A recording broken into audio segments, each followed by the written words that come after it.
Now, your forecast first, sponsored by Matex Heating, Cooling, and Plumbing. Hope you've enjoyed Thanksgiving today. We've stayed dry and quiet as far as the weather is concerned. We're taking a look at our weather camera in Mattoon right now. A mostly cloudy sky still in place. Missed out on the sunshine for most spots. A little bit did try and peek through early this afternoon. Didn't do a lot for us for temperatures. We're still down into the 40s across the area. 45 in Champaign, Springfield at 42, Lincoln at 43. Into tonight, I'll expect us to drop into the mid to upper 30s out there. A mostly cloudy sky. South and west winds continuing 5 to 10 miles an hour. Tomorrow, optimistic for a little more sunshine. We'll call it partly cloudy to mostly cloudy. Some sun and clouds with dry and quiet weather. Winds are light out of the west, 3 to 8 miles an hour. Should be getting into the upper 40s and lower 50s. Looking ahead, overall today is dry for Thanksgiving. Next week, though, we've talked about it being cold. It may end up being bitter cold more than anything. The chance also there for some snow showers. We'll talk about where we think that will happen, how cold we'll get, and have a look at your 7-day forecast. WCIA 3 News at 5 starts right now. Now on WCIA 3 News. I gotta watch my back now. Be very careful. A man is dead after being shot and killed in Champaign this morning. What police know so far. Plus, Governor Pritzker is asking for help recovering from the pandemic, who he's turning to for aid. And police have their eyes on the road this Thanksgiving, what they're doing to make sure people stay safe. You're watching your local news leader. This is WCIA 3 News at 5. Was that gunshots? And just kept laying there watching TV like, nah, not over here. That's what one neighbor is saying after hearing gunshots so close to home. Thanks for joining us. I'm Jamie Mays. Shots were fired on Leaper Court in Champaign early this morning, leaving a man dead. WCIA 3's Gabrielle Cook is live in the newsroom. Gabrielle, what details do you have? That shooting happened at 1 this morning and took the life of 31-year-old Alan Hardin. He was from Decatur, and police believe he was visiting someone in the Champaign area. Champaign police responded to the area just after 1 a.m. and found Hardin lying on the ground. When they arrived, he was already dead. Police say that a group was gathering outside when someone drove by, firing multiple shots. One family has lived in the area for 11 years and say it's usually quiet, but now they'll be a little more on guard. It's so quiet and nothing ever happens, so I mean, you know, I gotta watch my back now. I gotta be very careful of family and other people as well. No arrests have been made, and Champaign police are asking anyone with information to come forward. And I also spoke with another person in the neighborhood who says she was watching TV with her 1-year-old when she heard gunshots, and she didn't believe she had heard them until she saw police. Jamie. All right, thanks, Gabrielle. And the Taylorville Fire Department put out flames at an apartment fire. It happened last night near Grand Boulevard and Fairway Avenue. When crews got to the scene, they saw heavy flames coming from the 2nd floor. Other departments also responded to that fire. The people who lived there were displaced from their home, but they were given a safe place to spend Thanksgiving. No one was hurt. The building was heavily damaged. And Governor Pritzker will be turning to the federal government again for help recovering from the pandemic. But he won't be taking all the money he's allowed to take. He will be borrowing $2 billion despite being offered up to $5 billion. Pritzker believes that taking the $5 billion would have been detrimental to the state's already poor financial standing. Although the General Assembly authorized as much as $5 billion of borrowing from the Federal Reserve, I am very reluctant to saddle our state with that large an amount of short-term debt.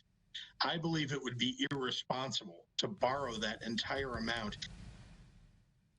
Pritzker says the intent is to pay this loan back as soon as possible, and we'll be relying on the state's revenue sources improving or a federal stimulus package to do so. And the night before Thanksgiving is usually a dangerous time to be on the roads. Police often set up roadblocks to catch drunk drivers leaving the bars. But what happens if the bars are closed to begin with? WCIA 3's Cole Hankey is live in Springfield. Cole, law enforcement that you spoke with today said they didn't have problems last night. That's right. All of the usual precautions that law enforcement normally take the night before Thanksgiving were not necessary last night. Sangamon County Sheriff Jack Campbell told me that they did not pull over a single person or make any arrests for DUIs last night. But that wasn't surprising considering most of the bars in the county closed their doors because of the indoor service ban. But still, a quiet night on the roads on such a typically crazy day was a bit of a silver lining for Campbell. No, we all know that historically that's a big night for celebration and often overindulgence. So it was quite a shock and a pleasant one at that, that we had no DUIs written last night. Campbell says weighing the drop in citations with the impact the restrictions are having on local businesses isn't even, but he said it is a nice side effect. And while bars were allowed to be open for outdoor service last night, the state's mitigations did require that they close down their indoor seating areas. Jamie. Right. Thanks, Cole.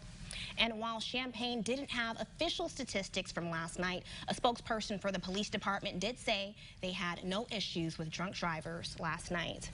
And DUIs may be down for Thanksgiving because of the pandemic, but not hospitalizations. Nearly 90,000 people are spending the holiday in a hospital across the U.S. because of the virus, and more than 2,200 deaths were attributed to COVID yesterday. Even though many officials nationwide called for people to stay home for Thanksgiving, the TSA says it screened more than 1 million travelers at checkpoints yesterday. That's the most since mid-March. As for the state of Illinois, more than 12,000 new cases were announced today. The positivity rate once again dropped, now sitting at 12%. More than 6,000 people are in the hospital, with more than 1,200 in the ICU and 724 on ventilators. 131 more people have died, including 22 in central Illinois. More than 11,900 have died so far. And the Macy's Thanksgiving Day Parade in New York City will be television only for the first time in its 94-year history. Marchers were marching their way down the traditional 2.5-mile parade route this year. The change is an effort to avoid gathering millions of spectators in person. Instead, the parade's elements will be staged and were staged in and around the Herald Square area of Manhattan, the location of the iconic Macy's store, which is the traditional endpoint of this event. The massive helium character balloons, show-stopping floats, and even Santa Claus will all still be in the show. All right, and it may be a holiday, but troops are still busy defending our country. How the pandemic has impacted their Thanksgiving festivities. Plus, volunteers in Decatur spent the day serving those in need. What they did to spread joy to people who may be struggling this year. All right, Jacob, so I think it was a pretty nice day today. It really was. I hope you got a chance to eat lots of food. I've got my eating suspenders on here. Hands up, but certainly nice weather out there. No problems for anyone who is trying to have outdoor Thanksgiving to stay safe out there. I will tell you this, though, Jamie. Next week, looking a bit interesting here, we can see our headlines. Overall, we're expecting cold weather to come next week. Teens and 20s, maybe where our wind chills end up. Teens and 20s. And we may even have the chance for a few of us to have some isolated snow showers. We'll talk about where we think those snow showers will be, where the thermometer will end up, and what the 7-day forecast looks like later on in the show.